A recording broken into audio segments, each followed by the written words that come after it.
میں نماز پڑھنے جا رہا تھا کہ راستے میں مجھے ایک لڑکی روتی ہوئی نظر آئی۔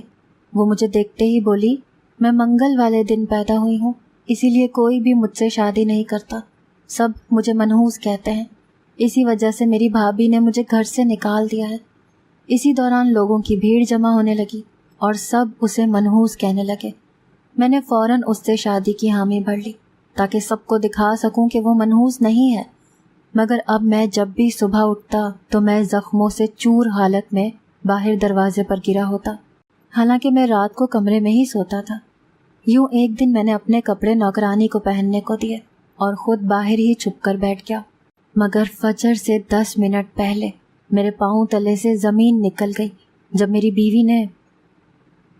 میرا نام رامز حسین ہے۔ میں شہر میں نوکری کے سلسلے میں رہتا تھا۔ میری رہائش گاؤں میں تھی، شادی بھی گاؤں میں ہی ہوئی تھی۔ میری بیوی بہت اچھی تھی، میرے 2 بچے بھی تھے۔ ہم دونوں میاں بیوی میں محبت بھی بہت تھی، بس سرکاری نوکری کے سلسلے میں مجھے ہر چند ماہ بعد شہر بدلنا پڑتا تھا، اسی لیے میں بیوی بچوں کو ساتھ نہیں رکھتا تھا۔ وہ میرے ماں باپ کے ساتھ گاؤں میں رہتی تھی۔ مجھے اس محلے میں آئے ہوئے چند ماہ ہی ہوئے تھے۔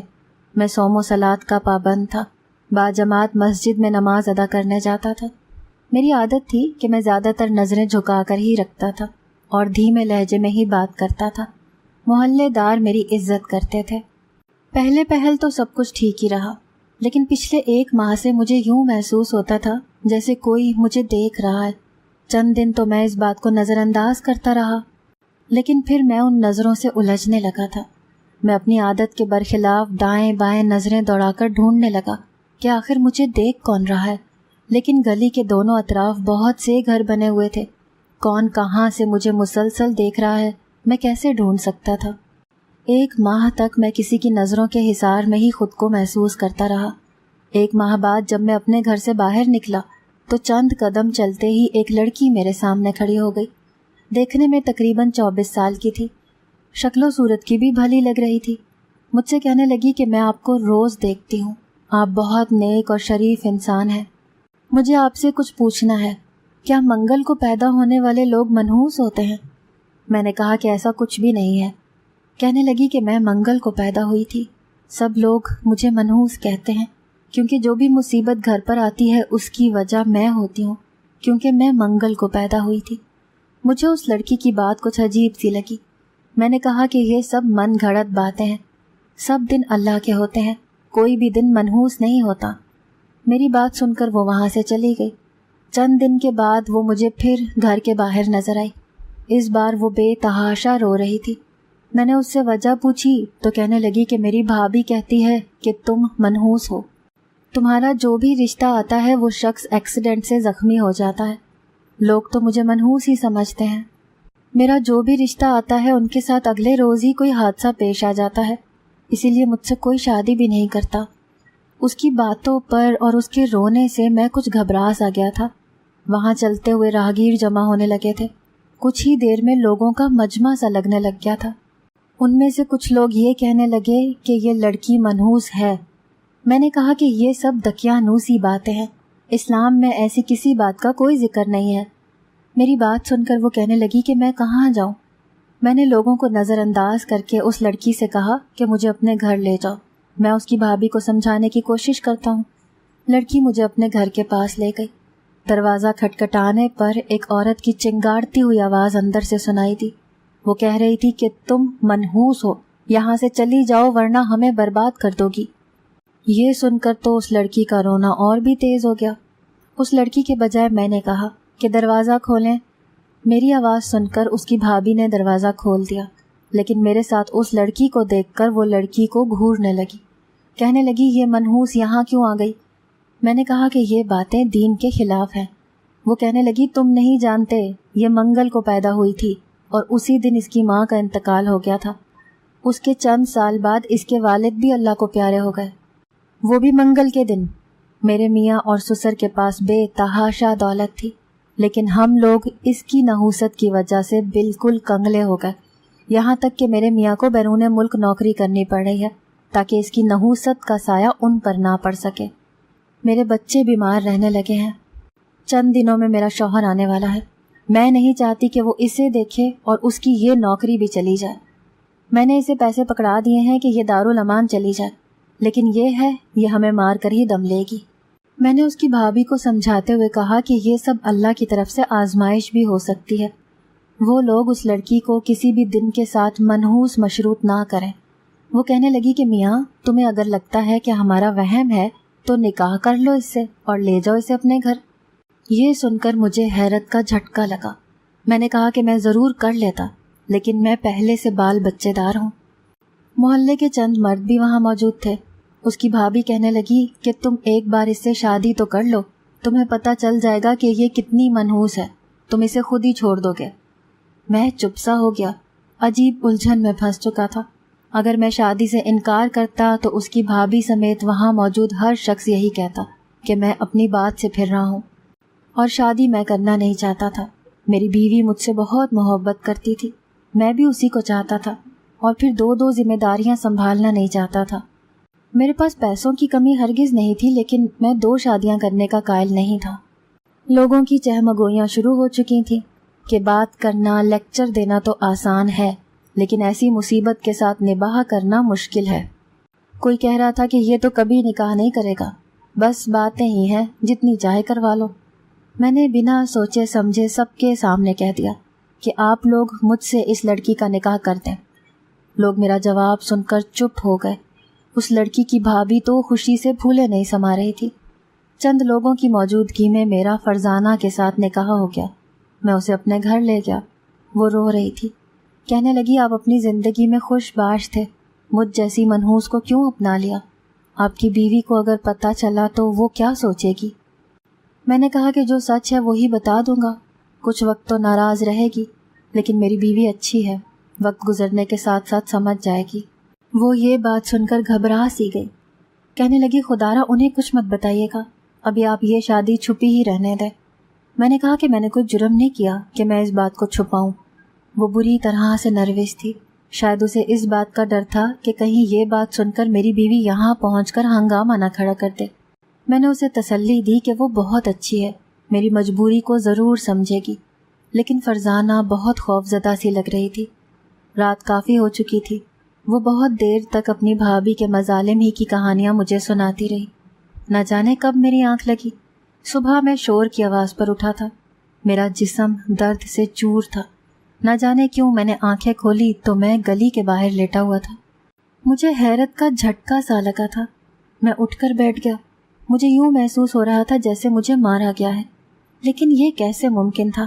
اگر میرے ساتھ کوئی مار پیٹ کرتا تو یقیناً میری آنکھ کھل جاتی، لیکن میں تو گہری نیند سویا رہا۔ ابھی میرے حواس بحال بھی نہیں ہوئے تھے کہ مجھے لوگوں کی آوازیں آنے لگی کہ تم تو بڑا کہتے تھے کہ وہ لڑکی منحوس نہیں ہے، اب دیکھ لی تم نے اپنی حالت۔ میرے دماغ میں تو ابھی بھی غنودگی کا اثر تھا۔ میں نے ہوش سنبھالتے جب اپنے ہاتھوں کو دیکھا تو وہ کچھ زخمی سے تھے۔ میں نے لوگوں سے یہ بہانہ کر دیا کہ رات کو میرے گھر چور آئے تھے، میری ان سے لڑائی ہو گئی اور اسی لیے وہ مجھے مارنے لگے اور میں بے ہوش ہو گیا۔ چند لوگ مجھ پر ہنسنے لگے، کہنے لگے کہ دیکھ لیا نا، ہم نے کہا تھا کہ وہ منحوس ہے۔ میں نے کہا کہ یہ اللہ کی طرف سے حادثہ تھا۔ پھر میں گھر کے اندر چلا گیا۔ اندر میری بیوی بیٹھی رو رہی تھی، کہنے لگی میں تو واقعی بری ہوں، میری نحوست سے تو میرے ساتھ احسان کرنے والا بھی نہیں بچ سکا۔ مجھے آپ سے نکاح نہیں کرنا چاہیے تھا، اس سے بہتر تھا کہ میں دارالامان ہی چلی جاتی۔ میں نے کہا کہ یہ سب کچھ نہیں ہوتا، تم فکر مت کرو۔ فرزانہ کو تو میں نے تسلی دے دی، لیکن میں خود حیران پریشان سا تھا کہ جو کچھ میرے ساتھ ہوا ہے مجھے یاد کیوں نہیں آ رہا۔ کافی دیر میں اسی بات کو سوچتا رہا اور الجھتا رہا۔ پھر میں تیار ہو کر اپنے کام پر چلا گیا۔ شام کو مغرب سے پہلے لوٹ کر آیا۔ میرے جسم میں ابھی بھی درد ہو رہا تھا۔ میں کھانا کھا کر مغرب کی نماز پڑھنے چلا گیا کہ ایک تیز رفتار بائک مجھ سے ٹکرا گئی۔ میں دور جا کر گرا، میرے سر پر چوٹ لگ گئی۔ ایک ہی دن میں میرے ساتھ 2 ایسے واقعات پیش آ گئے۔ میرے دل میں بھی ایک خیال یہ گزرا کہ شاید لوگ سچ ہی کہتے ہیں، لیکن پھر میں نے خود کو جھٹکا کہ یہ ایک شیطانی خیال ہے، مجھے یہ سب نہیں سوچنا چاہیے۔ رات کو میں تھکن سے چور تھا۔ فرزانہ اپنی جگہ پریشان تھی، میرے پاؤں دبانے لگی، رونے لگی کہ میں نے آپ کو مشکل میں ڈال دیا۔ میں نے کہا کہ اللہ کی طرف سے حادثہ تھا۔ لیکن صبح میں پھر گیٹ کے باہر تھا. اب بھی میرے جسم میں درد تھا لیکن زخم کہیں نہیں تھے. لیکن یہ وقت فجر سے کچھ پہلے کا تھا. اس سے پہلے کہ کل کی طرح آج پھر دروازے کے باہر مجھے لوگ دیکھتے میں گھر کے اندر آ گیا. میری عقل حیران اور پریشان تھی کہ آخر میں باہر جاتا کیسے ہوں. میں کمرے میں آیا تو فرزانہ سو رہی تھی. فجر کی اذان ہوئی. میں نماز پڑھنے چلا گیا. گھر آ کر اپنے دفتر چلا گیا. میرے گھر کام کرنے ایک بڑی عمر کی خاتون آتی تھی. مجھے پیسوں کی کوئی کمی نہیں تھی. وہی سارا کام کرتی تھی. مجھے بیٹوں کی طرح سمجھتی تھی. میں بھی ان کی مالی مدد کر دیا کرتا تھا. وہ شام تک ہی واپس جاتی تھی. فرزانہ میرا بہت خیال رکھتی تھی. لیکن رات ہوتے ہی مجھے نیند آنے لگتی تھی. میں کھانا کھانے کے کچھ دیر بعد ہی نیند سے بے حال ہونے لگتا تھا اور جب آنکھ کھلتی تھی تو میں مین گیٹ سے باہر ہوتا تھا. ہوش تو میرے اس دن اڑے جب مجھ سے ملازمہ نے کہا کہ بیٹا پتہ نہیں مجھے کیا ہوتا جا رہا ہے. میں آپ لوگوں کے گھر سے کھانا لگا کر جاتی ہوں تو گھر جاتے ہی ایسی زوروں کی نیند آتی ہے کہ فوراً سے بستر پر بچ جاتی ہوں. پھر تو مجھے ہوش ہی نہیں رہتی. ایسا تو میرے ساتھ بھی ہوتا تھا کہ کھانا کھاتے ہی مجھ پر نیند کا غلبہ سا چھانے لگتا تھا. میں نے اب نوٹ کرنا شروع کیا تو فرزانہ میرے ساتھ کھانا نہیں کھاتی تھی. جب میں نے اسے یہ کہا کہ میرے ساتھ کھانا کھایا کرو تو کہنے لگی کہ مجھے بھوک جلدی لگ جاتی ہے اسی لیے میں جلدی کھانا کھا لیتی ہوں. ہر روز میرا جسم درد سے چور ہوتا تھا لیکن میں نے ہمت نہیں ہاری تھی. مجھے یہ ثابت کرنا تھا کہ کوئی بھی شخص منحوس نہیں ہوتا. ایک دن میں نے کھانا نہیں کھایا. فرزانہ نے پہلے تو میری بہت منت سماجت کی کہ میں کھانا کھا لوں لیکن میں نے کہا کہ مجھے بالکل بھوک نہیں ہے. پھر رات کو وہ میرے لیے دودھ لے آئی. میرے لاکھ انکار پر بھی مجھے زبردستی دودھ پلا دیا. دودھ پیتے ہی مجھے کچھ دیر بعد نیند آ گئی. صبح پھر وہی حال تھا. میں اس بات کا ذکر فرزانہ سے بھی نہیں کرتا تھا کہ کہیں اس کا دل نہ دکھ جائے یا وہ خود کو منحوس نہ سمجھے. مجھے فرزانہ کچھ الجھی سی لگنے لگی تھی. الجھ تو میں بھی گیا تھا کہ آخر کیا وجہ ہے کہ کھانا کھاتے ہی مجھ پر نیند کا غلبہ طاری ہونے لگتا ہے. ابھی تک میں فرزانہ کے قریب نہیں آ پایا تھا. نہ جانے کیوں مجھے فرزانہ پر کچھ شک سا ہونے لگا تھا. ایک دن میری بیوی کا فون آیا تو وہ روتے ہوئے مجھ سے پوچھنے لگی کہ رامز آپ نے دوسری شادی کر لی ہے. پہلے تو مجھے سن کر حیرت ہوئی کہ اسے کیسے خبر ہوئی لیکن میں نے انکار نہیں کیا. وہ پھوٹ پھوٹ کر رونے لگی. واسطے دینے لگی کہ میں فرزانہ کو طلاق دے دوں لیکن میں نے صاف انکار کر دیا اور اپنی بیوی سے صاف کہہ دیا کہ میں نہ اسے چھوڑوں گا نہ ہی تمہیں. فرزانہ میرے پاس ہی بیٹھی تھی. ہماری باتوں پر حد درجہ گھبرائی ہوئی تھی. میں نے اس سے پوچھا کہ کیا میری بیوی کو تم نے خبر دی ہے تو اس بات پر اس کا رنگ اڑ سا گیا. وہ نفی میں سر ہلانے لگی. میں نے کہا کہ جس نے بھی خبر دی ہے اچھا کیا ہے. ایک دن تو یہ ہونا ہی تھا. میری بات پر فرزانہ کو مطمئن ہو جانا چاہیے تھا لیکن وہ مزید گھبرائی ہوئی تھی. اگلے روز میں نے اپنی ملازمہ کو اپنا پلان سمجھایا اور اسے اپنے کپڑے پہنا کر اپنے بیڈ پر سونے کا کہہ دیا. مجھے سب راز جاننا تھا کہ آخر رات کو میرے ساتھ ہوتا کیا ہے. آج میں نے کھانا بھی نہیں کھایا تھا. فرزانہ کو بہانے سے کچن میں بھیج کر میں نے کھانا باہر پھینک دیا تھا. اب میں اپنے کمرے میں چھپ گیا. رات کو میری بیوی جب کمرے میں داخل ہوئی تو میرے ہوش ہی اڑ گئے. اگلے روز ہی میں نے گاؤں جانے کی تیاری شروع کر دی. فرزانہ مجھ سے پوچھنے لگی کہ آپ کہاں جا رہے ہیں. میں نے کہا میں نہیں تم بھی میرے ساتھ گاؤں جاؤ گی. اب ہم وہیں مل کر رہیں گے. میری بات سن کر تو اس کا چہرہ پھیکا سا پڑ گیا. میں اس کی حقیقت جان چکا تھا. باقی کی اس کے منہ سے سننا چاہتا تھا. وہ کہنے لگی کہ وہ میرے ساتھ کہیں نہیں جائے گی. میں نے کہا کہ تم میری بیوی ہو. تم نے اپنی مرضی سے مجھ سے شادی کی ہے اسی لیے جہاں میں چاہوں تمہیں لے جا سکتا ہوں. کہنے لگی کہ آپ مجھے طلاق دے دیں میں منحوس ہوں. آپ کیوں نہیں سمجھتے؟ میں نے کہا کہ ایسا کچھ نہیں ہے. دیکھو میں زندہ سلامت تمہارے سامنے کھڑا ہوں. پھر تم کیوں خود کو برا سمجھتی ہو؟ میں جان بوجھ کر اس کے کچھ قریب آنے لگا تو وہ بدک کر پیچھے ہٹ گئی. کہنے لگی مجھے طلاق چاہیے. میں آپ کے ساتھ نہیں رہ سکتی. آپ سمجھتے کیوں نہیں ہیں؟ آپ روز زخمی حالت میں باہر گھرے.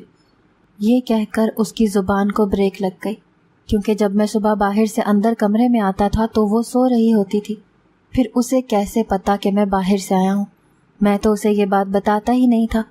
یہی بات میں نے اس سے پوچھی کہ وہ یہ بات کیسے جانتی ہے.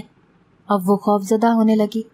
میں نے کہا کہ مجھے سچ بتا دو ورنہ میں تمہیں اپنے ساتھ زبردستی گاؤں لے جاؤں گا، کیونکہ رات کو تم نے جسے مار کر ایک اجنبی کے ساتھ گیٹ کے باہر لٹایا تھا وہ میں نہیں تھا، وہ ملازمہ تھی۔ میری بات سن کر تو اس کی آنکھیں پھٹی کی پھٹی رہ گئی۔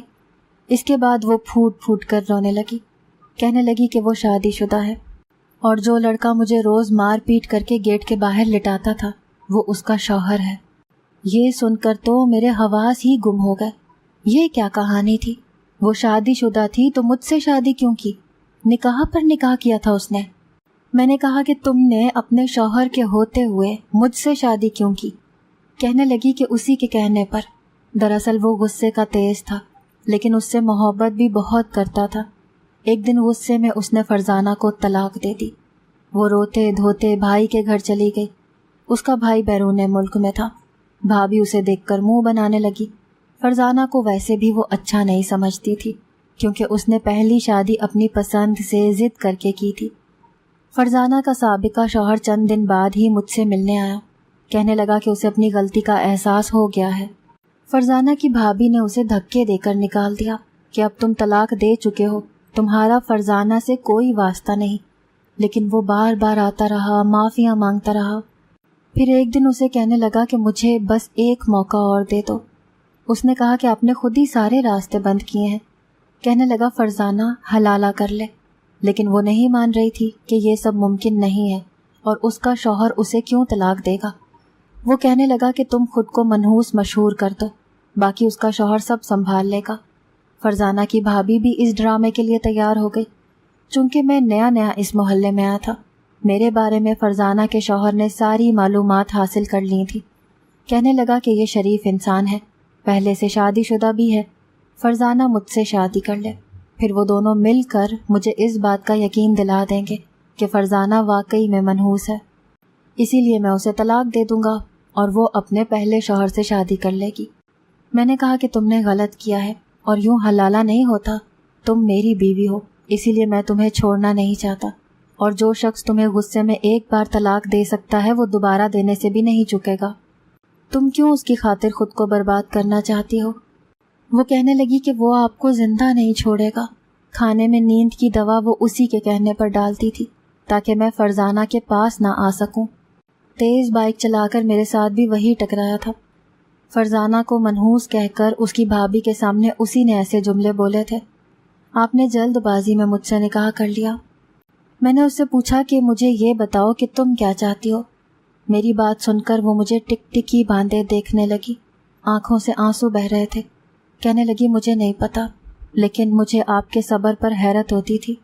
روز وہ شخص میرے سامنے آپ کو مکے مارتا تھا اور آپ صبح مجھ سے کچھ نہیں پوچھتے تھے، مجھ سے ذکر تک نہیں کرتے تھے۔ نہ جانے کیوں لیکن مجھے آپ سے ہمدردی سی ہونے لگی تھی۔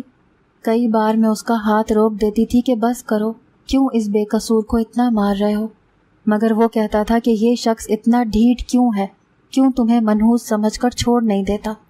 پھر کہنے لگی کہ میں نہیں چاہتی کہ آپ کی زندگی میری وجہ سے مشکل میں پڑ جائے، بہتر ہے کہ آپ مجھے چھوڑ دیں۔ میں نے کہا کہ تم اپنی خواہش مجھے بتاؤ، کیا تم اس شخص کے ساتھ خوش رہ سکتی ہو جس کے اندر ذرا سی بھی انسانیت نہیں ہے، جو بلا جواز تمہیں ذرا سے غصے میں طلاق دے سکتا ہے، مجھے بنا کسی قصور کے مار سکتا ہے؟ وہ کیا تمہارے ساتھ اگلی زندگی اچھی گزارے گا؟ میری بات پر اس کے آنسو بہنے لگے۔ کہنے لگی مجھے آپ بہت اچھے لگنے لگے ہیں، لیکن وہ شخص… میں نے اس کی بات بیچ میں سے ہی اچک لی۔ میں نے کہا تم میری حفاظت میں ہو، کسی کی کیا مجال کہ تمہیں کچھ کہہ جائے، تم تیاری کرو ہم گاؤں جائیں گے۔ فرزانہ تیار ہو گئی۔ رات کو جب وہ شخص گھر میں داخل ہوا تو میں لیٹا ہوا تھا۔ اسے لگا کہ میں بے ہوش ہوں۔ جیسے ہی اس نے مجھے مارنے کے لیے ہاتھ اٹھایا تو میں نے اس کی کلائی پکڑ لی۔ وہ ایک دم گھبرا سا گیا۔ نوجوان سا لڑکا تھا لیکن کچھ جنونی سا لگ رہا تھا۔ میں اٹھ کر بیٹھ گیا اور اسے دور دھکیلا۔ میں نے اس سے کہا کہ یہاں سے واپس چلے جاؤ اور خبردار جو میری بیوی کو ہراساں کرنے کی کوشش کی تو۔ لیکن وہ مجھے دھمکانے لگا، کہنے لگا میں تمہیں زندہ نہیں چھوڑوں گا، تم فرزانہ کو طلاق دے دو۔ میں پولیس کو پہلے ہی خبر کر چکا تھا، اسی لیے پولیس کی گاڑی کا سائرن بجتے ہی وہ لڑکا بدحواس سا ہو گیا۔ میں نے اسے پولیس کے حوالے کر دیا اور فرزانہ کو لے کر گاؤں آ گیا۔ چند دن بعد میری پہلی بیوی نے خوب رونا دھونا مچایا، مجھے اور فرزانہ کو برا بھلا بھی کہا، لیکن جب میں نے اسے پوری حقیقت سے آشنا کیا تو وہ چپ ہو گئی۔ میں دونوں کے ساتھ انصاف سے چلتا تھا۔ بہت جلد گھر کا ماحول ٹھیک ہو گیا تھا۔ ہمارے معاشرے میں رشتے مذاق بن کر رہ گئے ہیں۔ پہلے غصے میں آ کر طلاق دینے سے پہلے یہ نہیں سوچتے کہ ہم کیا کر رہے ہیں، اور اس کے بعد حلالے کے لیے غیر اسلامی طریقے پر عورت کو مجبور کرتے ہیں، جو کہ گناہ کے ساتھ ساتھ ایک عورت کے لیے تکلیف دہ آزمائش ہے۔ خدا را اپنے رشتوں میں اعتدال لانے کی کوشش کریں اور طلاق جیسے ناپسندیدہ عمل سے خود کو بچائے رکھیں۔